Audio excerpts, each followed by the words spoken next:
Welcome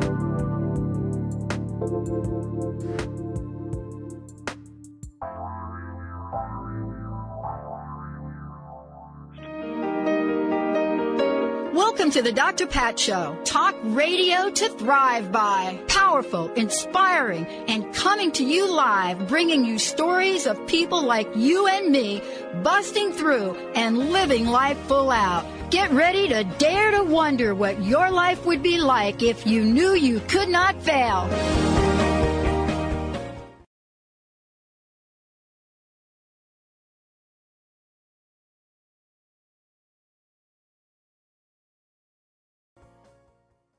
Hey, everybody. Welcome, welcome, welcome. It's so great to have all of you tune us in and turn us on. You know, I am so thrilled to introduce all of you to my friend and colleague, Nancy Landrum. And the reason I'm excited about it is, you know, you've heard me sort of talk about in the previous weeks, these days, these times, and what we're in the middle of. And it is daunting to really look at our own behavior and see what shows up and what doesn't show up.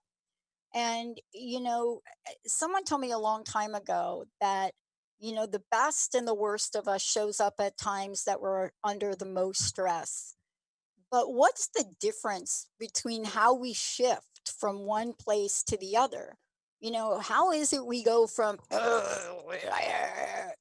do we go from that to putting a smile on our face? Even if it's the same old person we've been in relationship with that still doesn't like to take the dishes and put them where they, I mean, all of those things. And today I'm bringing you somebody that is an expert in this field. You know, when I think about Nancy and I think about her life, this is about relationship rehab. This is about the relationship rehab show. This is about what it means to be recovering happiness in your love. And that is important to say that recovering happiness in your love.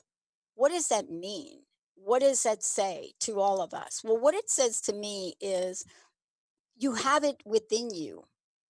And so today you're going to hear from someone that from early, early years, you know, was somebody that was so about loving relationships and loving marriages, you know, has written multiple books about them, has worked with people 24/7, you know, to make sure we understand that dreams, even though they seem far away, even impossible, can be fulfilled. And you're going to hear about that from her.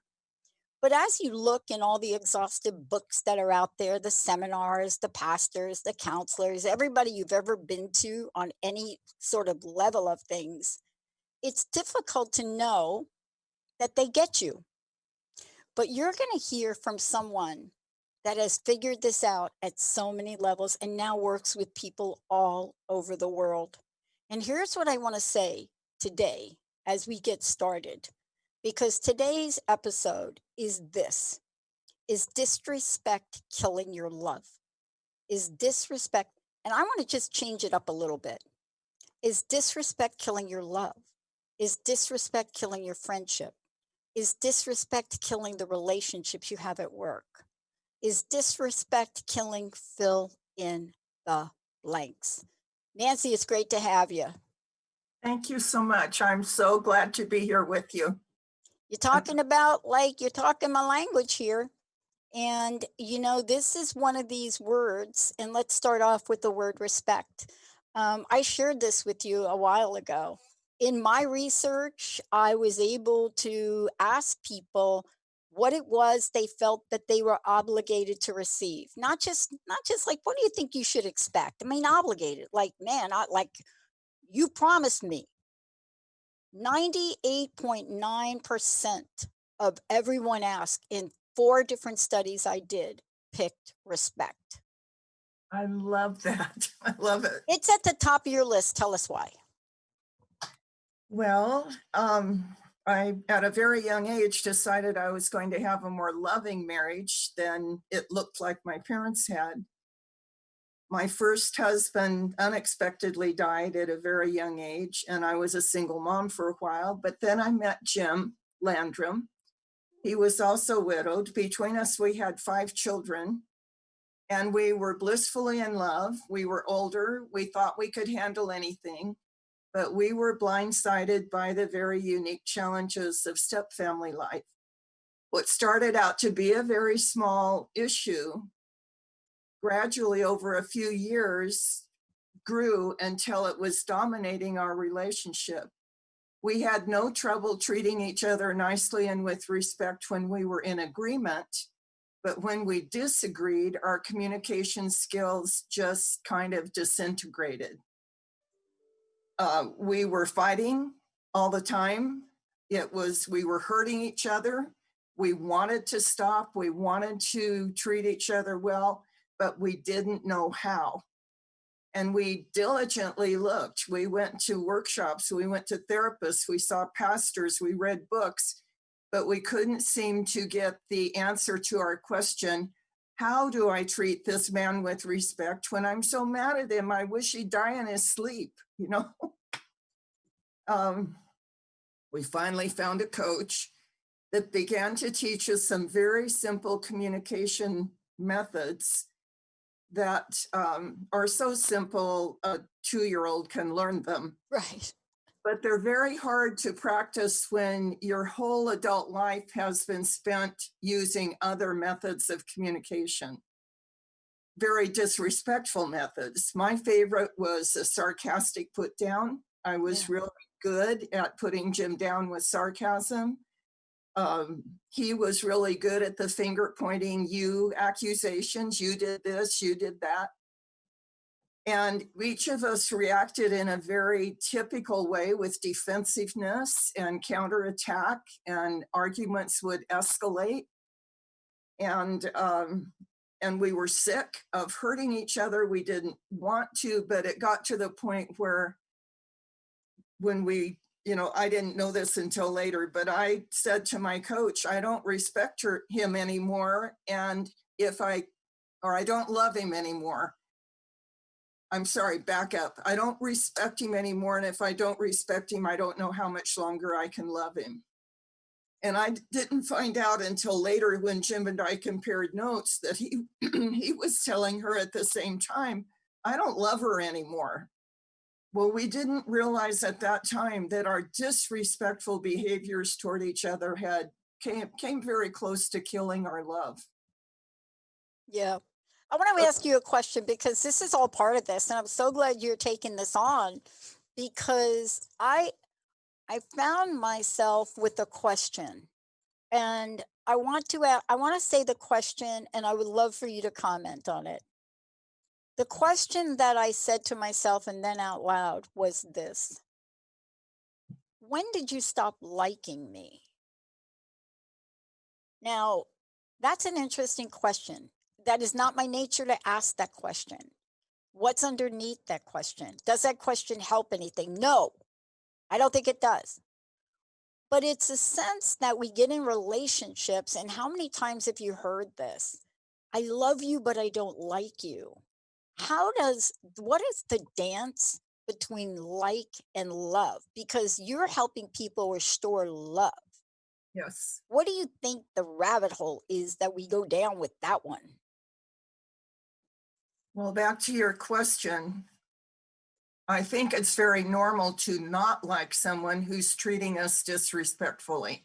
Mm, And we can love someone unconditionally, but not like them because of the way we're being treated. So I've had many couples in the coaching process say, we're back, we like each other again. And it's not very far from that to move on to, okay, we're back in love again. But it's only as they learn and are willing to practice respectful methods of communicating their needs, their feelings, what they desire, what their concerns are. If they can communicate that in a respectful way, then it's possible for their partner to hear them. yeah. Jim would say to me, the more you yell at me, the less I can hear you. And I thought, it took me about a year to realize he was telling me a very important truth, that when I said things sarcastically or when I yelled at him, it wasn't possible for him to hear what I needed to say. I just thought he was dense for not hearing. But it didn't occur to me until later that it was my method of delivery that was preventing him from hearing or understanding me with any empathy. So This is really part of what we're talking about today as well, because people are going to be able to go to your website. You have provided people with a lot of tools, like the free downloads about the common methods of communicating that don't work. Um, let's talk about this in kind of the way you started out. I come from a, what do you call it? I think now we use words like blended family. Basically, my dad remarried. He brought me and my sister, married my mom, my stepmom. She had 2 kids, then they had my brother. And they were so different. My dad was, I think he was like 25 years older than my mom at the time, and they were very different. And and the question then comes up, when you bring 2 families like that together, and I know this is some of the work you do because there's so many now families like that. Back when my dad married, there wasn't like a whole lot of them, but there is now. We don't even begin to address the communication aspect. And so I want to talk with you about some of the things that you've heard from your clients. Now, you shared your story. The sarcasm thing, it shows up in a lot of ways, Nancy, doesn't it? Because some people may be listening and saying, nah, don't do that. It's just whenever Tom says something, I just think Tom's ridiculous. So I have to jump in and say something like, yeah, Tom always has an idea like that. I mean, even though it's not as sarcastic as a real cutting thing, how do you balance sarcasm and put downs? Because put downs are a little less easy to pick up. They come in sometimes real subtle. You know what I mean? the free download that's on my website has one of the pages has 42 different ways, common ways that we try to communicate our feelings and needs. And every single one of them damages the relationship every time it's used.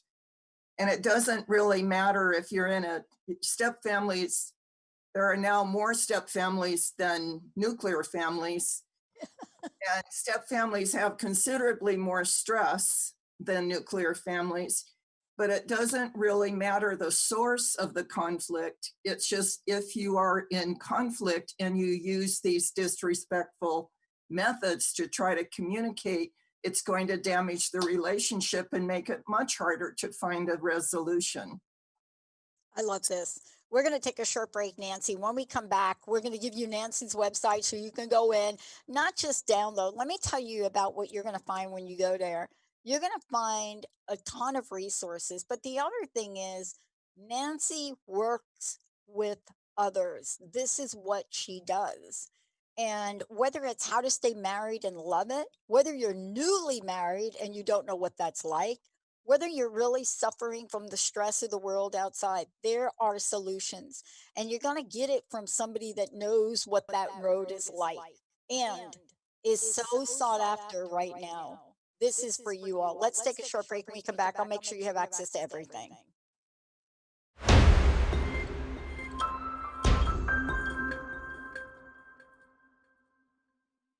Welcome back, everybody. I'm really excited about this today. I have had the honor and pleasure of working with Nancy Landrum now for some weeks and setting this show up for you. And what I've noticed about since she and I first started to talk, I've noticed, oh my gosh, something has changed. And what has changed is the power of her message and the work that she does. I think I got a little echo here, David. And so one of the things that, and that's me now telling our producers, I think I'm echoing, or maybe I'm talking to myself. Who knows? Maybe we need to echo the message today. I don't know. But today we're talking about, is disrespect killing your love? Nancy Landrum. But before we get into it, before we talk about what some of these things are that don't work and what the solution is, I want to make sure all of you know how to find out more about her, how to schedule time with her. And if you're thinking, well, it's not really that, it's my workplace. Well, it's not really that, it's my friendship. It doesn't matter. Any or all of it, she is a master. And so let's find out how to do that. Nancy, what's the best way for people to find out more about you?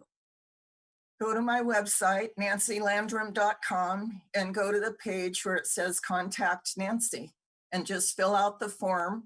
It sends an email to me, and I'll reply to the email, and we'll start a conversation and see what you need and make sure that my gifts match what you need. And then we can set up an appointment and get started. Okay, I love it. And this, we're talking about something today, but this is not the only thing you do. You help people build relationships, period. Well, the main focus of my attention has always been marriages. I have a passion for helping couples to avoid the pain that Jim and I went through, or to recover, rehab their marriage if they are in a lot of pain. But I've also coached business partners that had a gigantic breakup and wanted to resolve it. I'm currently coaching a mom and her daughter that wanted to improve the quality of their relationship. It doesn't matter what the relationship is. If you don't know how to treat each other with respect, then you end up in conflict and killing the relationship. Killing the relationship is not an understatement. I want to go right to that as we talk about it. We're talking today about respectful communication and conflict management, how important it is to restore our love. And I want to talk with you about respect for a minute, because one of the things we're going to jump into here throughout the show is talking about, these fights we have, right? The fights that you may have with your current partner, the that you may have with your future fights, right? Some of them are really fights. They're like shouting match, whatever they are. Some of them are not quite like that, but it doesn't mean there's not a conflict. Can you talk about this and talk about the powerful skills that you're giving us to address whether it's an out and out fight or if it's more of a conflict fight? Well, there are several things that cause disconnection. The disconnecting of the safe relationship. And one of them is out and out fights or being disrespectful. Another is being afraid of fighting, and so you avoid it until finally the relationship is in such bad shape that one of you decides to leave. It's quite common for an aggressive fighter to pair up with someone who avoids conflict. Jim was an avoider. I pursued, our problems because I wanted them resolved. He just wanted them to go away. Well, they didn't go away. They only got worse. So as our coach was teaching us how to speak to each other respectfully, she didn't try to resolve the issue to begin with. She gave us good tools for speaking respectfully. The first time we sat down in our bedroom to talk about our hot issue using the skills that she gave us, it was a lot like trying to speak in a foreign language because they were words and sentences that were unfamiliar to us. It was very laborious. It felt kind of mechanical. But she encouraged me to say, when you do this, I feel disrespected. This conflict, I'm heartbroken over it, rather than pointing my finger and saying, you're the one that needs to change. This is your fault. I call blame relationship cancer. It eats away at a relationship, but doesn't solve anything. Each person needs to assume responsibility for their own behavior, no matter what the other person is doing. So we made it through 45 minutes without our conversation blowing up into a fight, which was the first time we'd been able to talk about it without it escalating into a fight. We were exhausted and we agreed to stop for that day. We would pick it up the next day. Jim stood up and held his arms open to me. I stepped into his arms. He said, that felt so respectful. Let's do our best to always treat each other with respect. That became our benchmark. That was our goal, the first goal. was to always treat each other with respect. We did something else that enabled that to happen. I gave Jim permission whenever he heard a comment coming out of me that sounded sarcastic to him, he could ask me for a redo. And he would say, Nancy, would you please say that without the sarcasm? So he would ask very respectfully. And inside I was saying, I don't want to redo. I don't like being corrected by you. But I would say to myself, well, if you say it the way you're about to say it, you're going to have to apologize. Do you want to apologize? No, I hate apologizing. And do you want Jim to treat you with more respect? Yes, absolutely. Then you must respond more respectfully to him. So I would rephrase it in the language that our coach gave us, which is called I language, speaking I think, I feel, I'm concerned about, what I really want is. They're all I messages. Yeah. So Jim also agreed to let me ask him for a redo if he did his favorite finger pointing you accusations. And for the next 5 weeks or so, we were constantly asking for redos as we learned how to stay behind the line in the area of respect versus disrespect. I teach my couples that there's a line down the middle of every relationship. I don't care what relationship it is. Every relationship has a line down the middle. On one side of the line are all the respectful ways of speaking and listening and conversing. On the other side are all the disrespectful ways of speaking. Facial expressions, body language, tone of voice, volume. The more time you spend on the respectful side of the line, the more you're going to like each other, the more easily you will find solutions to whatever issues come up between you. But the more time you spend on the disrespectful side of the line, the more impossible it is to like being there. The first few weeks, my perception was that I was doing this hard work of learning how to speak respectfully just to keep Jim from getting his feelings hurt and to keep him happier. But what I realized after a few weeks was that I was feeling more self-respect when I treated him with respect. And then it became a goal that was for myself, not just for the relationship. That was like 40 years ago. Yeah. And to my knowledge, you'll have to ask my family and friends, but to my knowledge, I haven't treated anyone disrespectfully since then, because it became something I wanted to do to increase my own self-respect. And of course, it led to our, once we learned how to speak and listen respectfully, we were able to work out a solution to our big issue. And we went on to have 17 more happy years together without ever fighting again. Wow. We never had another harsh word between us because our commitment was so firm that we will always treat each other with respect. I mean, we've got a lot to talk about with this. And I think what you're doing, Nancy, is, this is one of these items that many people don't even know where to begin. And when we come back, we're going to talk about what does this really look like? What are some of the issues that dominate our relationships? And what happens when adult bodies, act pretty much like 2-year-olds? What happens when you go to that moment? We're going to talk about that, as well as what are some of the things that you can say that will cut off all the communication, and what do you do not to say them? For those of you out there, I'm going to make sure you have plenty of information about Nancy, as well as how to stay married and love it, solving the puzzle of a soulmate marriage. And that is one of her books. And then we're going to talk about the Millionaire Marriage Club and a bunch of other things. But when we come back, what do you do if you're practicing and what? The other person's not? For real? Let's take a short break. We'll be right back.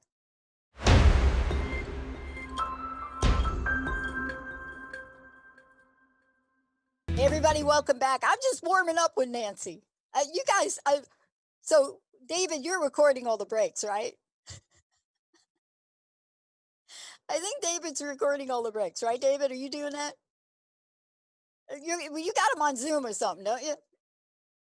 Yeah, boy. All right, it's good stuff. We're gonna do the what do you call it when Oprah does the after Oprah? We're gonna do the after Nancy here because you got to hear some of the things we're talking about. So look, I want you all to make sure this is the person you want to get a hold of. I got a hold of her, and I'm going to continue to get a hold of her because I need some help. And why would we need some help? I want you to go to Nancy Landrum, LANDRUM.com. When you get there, you're going to find about Nancy. You're going to see her videos. Also, if you scroll down the page, you're going to be like, get your free download with all the don'ts. And we're going to talk about a couple of those don'ts today because we can't get to them all. And so we're going to give you some real live examples of this. But the other thing I want to talk about is Nancy, how do people work with you? How did they get your books? Give us all the stuff. The books are all available on Amazon.com, or you can order them from my website. As far as getting in touch with me, just go to the website and go to the page that says, I think it says connect with Nancy or something like that. You fill out the form, it sends an automatic email to me. I contact you. You might be interested in knowing that the first appointment with me is always complimentary because you need to see if you're comfortable working with me. I need to make sure that my skills match what you Yeah. need. And then after that complimentary appointment, if we decide to work with each other, we work out the details. Okay, so I got to tell you what I've done. Um, I went in and you're just what you've done in offering some of these free downloads. So I went in and I looked at what you're downloading and I mean I know I've been working with you, but I haven't quite seen it on your website like this. So one of the things I want to tell people is when you go to Nancy's website and you look and you're taking a look at the books perhaps she's done, scroll down because she's like giving you free sample chapters, but I mean really scroll down because for the first time, I'm looking at this in a way that makes sense. Everything from stepping together, building a strong step family. Then there's season the pot. Love this. It uncovers a powerful role of unconscious beliefs in determining relationships we attract and quality. I hope we do a show on this because I'm telling you, I got the attractor factor, like Mr. Fire talks about, but not in a good way. And then there's communication elixirs. You get a free download there. How to replace common miscommunication method. These are all her books. This is what this one woman has created. And I'm telling you, she could not have predicted the day and age we're living in right now. If there was ever a time we needed to learn stuff, it's now. Then there's this pungent boundaries book. Boy, oh boy, oh boy. She uses the R word, resentment. Oh my goodness. And then a little fun. And this is fun. I don't know if we're going to do this. I hope, Nancy, we can do one of your marriage skits for Oh, laughter and learning yeah. because even though we're talking about some serious stuff today together, I can only imagine what it's like to be you and what you've seen. So thank you for all of that. Look, I want to talk about respectful skills. Now, I gave an example during the break, but it was just one example.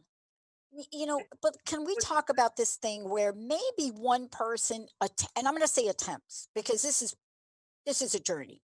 But let's say one person attempts to use the skill, but the other person is like, you know what? Never do anything right. It's always about me. And believe me, I've been on both sides of that. Even if I haven't said it, I've been on both sides of that, especially some of the relationships. Can you help us navigate through those type situations, please?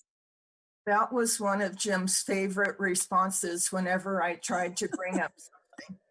And we called it the poor me response. I can't do anything right. You always pick on me. No matter what I do, it's not good enough. Those kind of responses.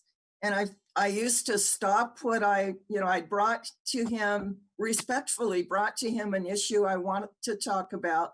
so that we could resolve it. And that would be his response. And I would drop my issue and try to pick him up, say, I do appreciate you. Remember Yeah. all the time, I'd try to prop him up so that he would be strong enough then to talk about the issue. It didn't work.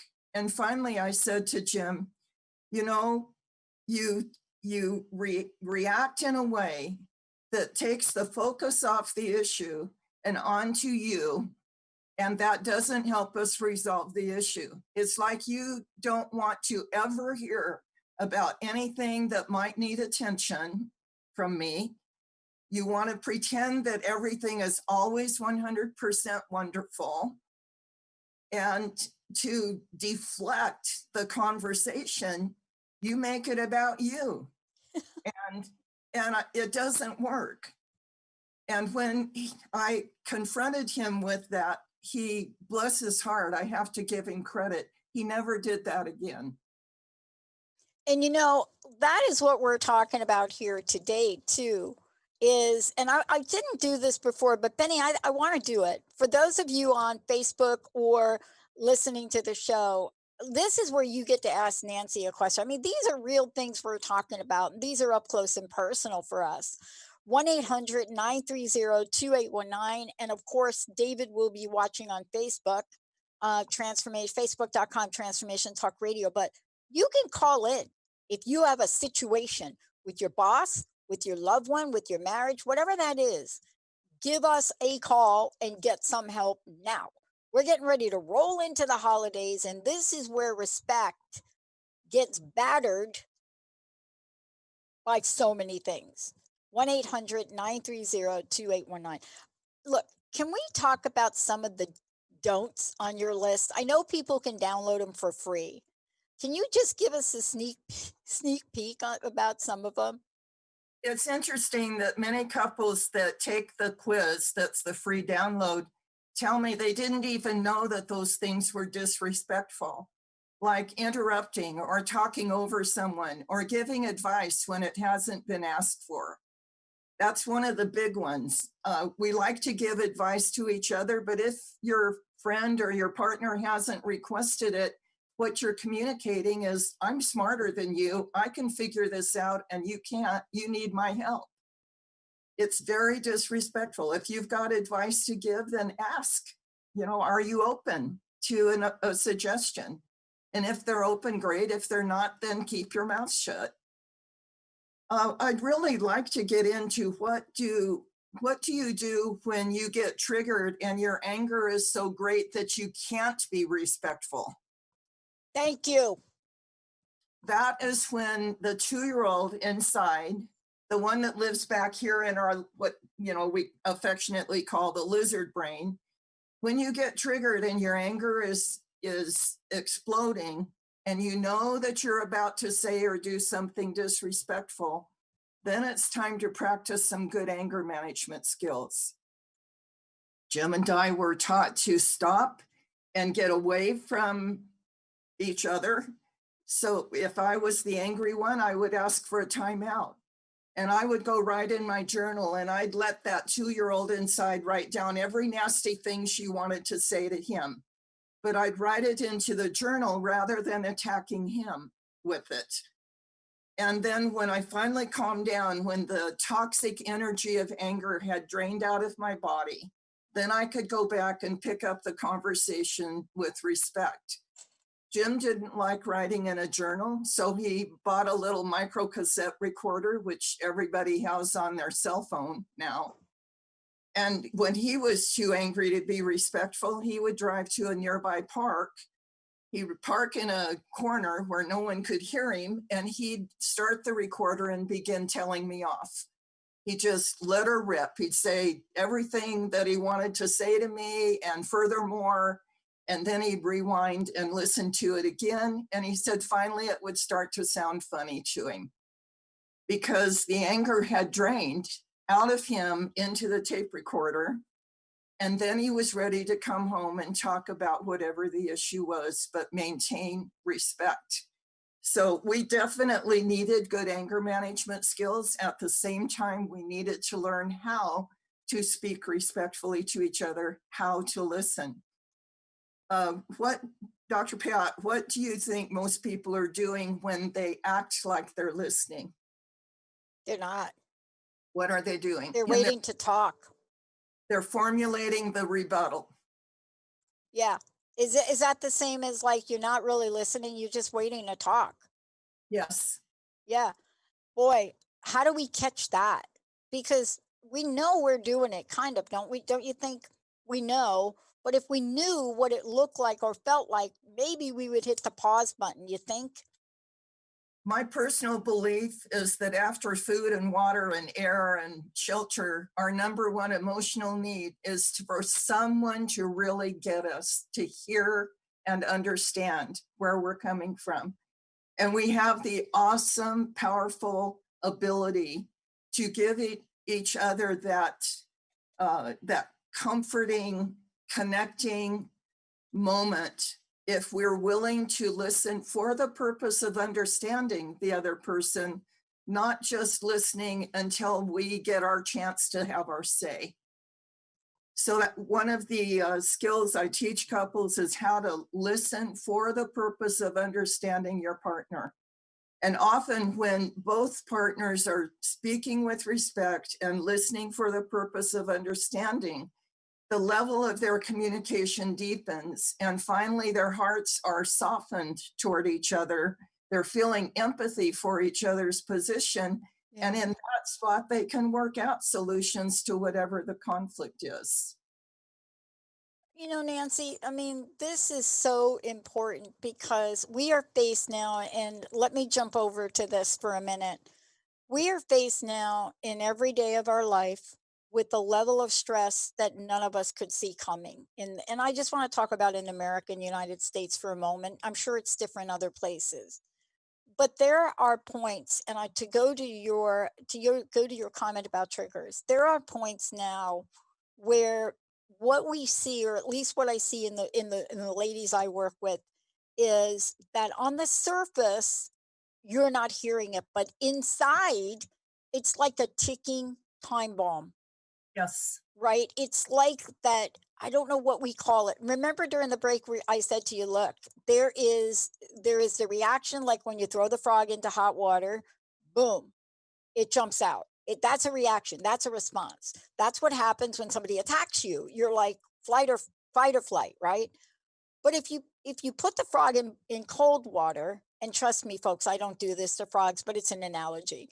If you put them in cold water and you slowly turn up the heat, there's a point by which you may or may not realize that you are carrying the heat of many of these comments, of many of these feelings, of many of these emotions. How can we help folks right now? I'm telling you, they're carrying things. We all are. Some are numbing themselves. Alcohol sales online is was over 600%. I mean, there's so many things. But how can we detect that we're in that water and somebody is slowly, primarily us, turning that heat up right there? I think it has there. I have a client right now whose husband has been very aggressive and very kind of brash and sometimes obnoxious in the way he communicates. And she has spent 25 years acting as his cushion, standing between him and their family, standing between him and their company employees. And she's taken it and taken it and taken it until finally she's disillusioned with the marriage and wanted out. And they ended up in my office, thank God. And now she's learning how to speak up and say, this doesn't feel good, where she has been silent in the past. The stress that you're talking about that's coming from the outside and adding to whatever stress there is in your home or in your job, I think we just need to learn how to be more self-aware. And that has been a lifelong journey for me. I haven't been really good at noticing when I'm stressed. Now I notice when I tend to overeat, or I notice when I'm feeling just slightly depressed, or I notice when all I want is for my clients to leave me alone so I can go garden. You know, those are signals that I've learned to pick up on that tell me I need a break. I need a way to relieve the stress. I recently began getting a massage regularly, which has been a huge help to me.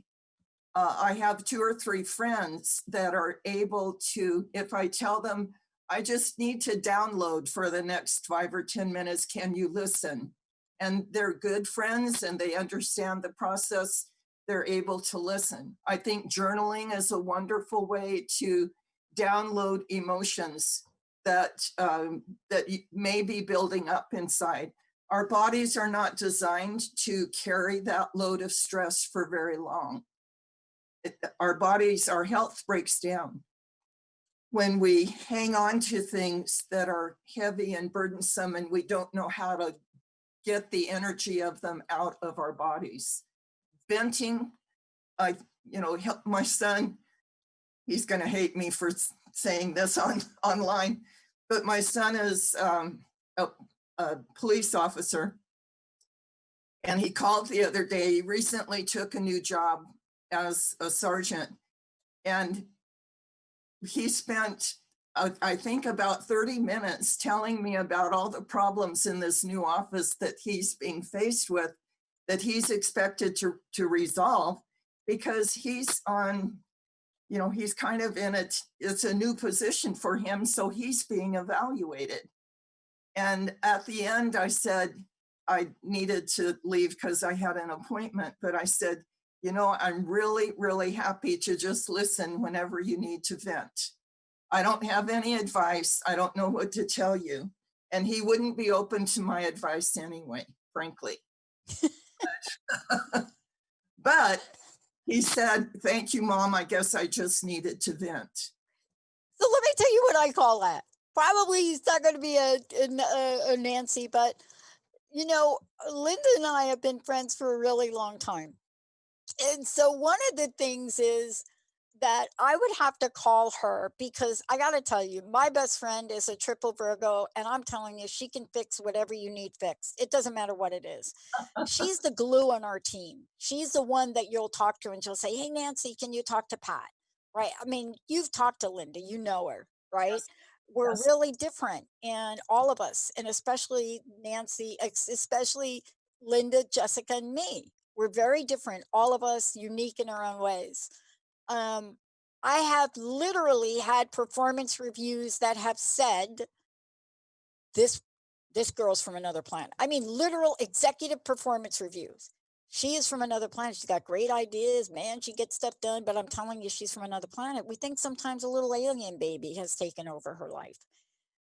But here's the thing that I think is so fascinating about all of this is sometimes people think things like filling in the sentence and finishing somebody's sentence is like a thing, right? You know that one? Like if Yeah. I say, "Hey, Nancy, do you think you want to," and you say, "Oh, an apple." I don't know, I'm making that up. That is a little tricky part of it. But the other thing I've learned with Linda is we created what we call R&R. It's called ranting and raving. And Yes. so if we call each other, that we have to say, "This is not for you to fix. There's nothing for you." And that is the most ridiculous thing to say to somebody, because if you really care for somebody and they're ranting and raving over like a thing, it is hard not to become emotionally attached. How do you do that? Jim loved it. He was a fixer. He fixed, he loved to fix. And he told me that most men think their job is to make their wife happy. So if their wife Yeah, is complaining, they want to fix it. And he loved it when I finally learned to yeah, say, I'm not open to a fix right now. I just need yeah. you to listen. All right, let's do this. We do have a caller. I want to pop that in. And I'm so sorry for waiting so long on this with the thing. I'm so sorry, Benny. I didn't see it. Who do we have, Ben? Well, unfortunately, Carrie decided to move on, so if she wants to call us back. Hey, Carrie, don't worry about it if you want to call us back. But the other thing also, please know that we'll be back and you can contact directly. I'm so sorry for missing that. I was so engaged in this. Please call us back, Carrie from California. Um, there's so many things you cover. You have seen it all. You have probably worked with it all. You've probably lived it all. Um, but boy, isn't it magic when two people commit to respecting and loving each other? Isn't that the magic? We thought it was magical. You know, that was the level of relationship happiness that we thought we were signing up for when we got married. And that was what we worked so hard. It took us about 7 years of pain and then about a year of hard work to get back to that level, that high level of happiness in our relationship, where there was a constant flow of loving back and forth between Jim and I that was never interrupted because we were 100% committed to treating each other with respect 24/7. It is magical, and it's wonderful to have a friend who understands when you need to rant and rave and is willing to just listen with empathy without interrupting you with solutions. We One time we were driving on our way home, and I was telling Jim about a particular issue I had in some relationship, and he was doing a great job of listening. We pulled into the driveway and he parked, and he didn't try to get out of the car because I wasn't finished talking. He waited until I finished what I was saying. And when I was finished, he said, "Are you open to an idea?" And I said, "Not right now." And he said, "Okay," because I wasn't at that time. Yeah, I didn't want to hear a solution. yeah. But the next day I went back to him and I said, "Okay, I'm ready to hear your idea." But it was so respectful of him to not force his fix on me. I wasn't ready to hear it. Yeah. And we're going to be talking about more of this as time goes on. And so, look, this is part of a long list of things, especially when you're ready to talk to somebody and you're talking with them and they move on and walk away and say they checked their phone, or they move on and say, wait, I just needed to do that. We just don't understand the impact of things like this, and we keep using the fast-paced world as an excuse. Nancy, I want to ask you, thank you for today. I'd love to know your personal message, and please give everybody the website. Thank you so much. And you will be back. Nancy will be back. Definitely. So let's have folks get your website and how to schedule time with you. Oh, I'm sorry. That's okay. Nancy, Nancy Landrum, LANDRUM.com. Go to my website. There's a page on the far right at the top menu bar that says Contact Nancy. Fill out the contact form. It comes automatically to my email box, and I will respond very quickly. So I'd love to hear from you. And there are many products on the website that might target the particular need that you have.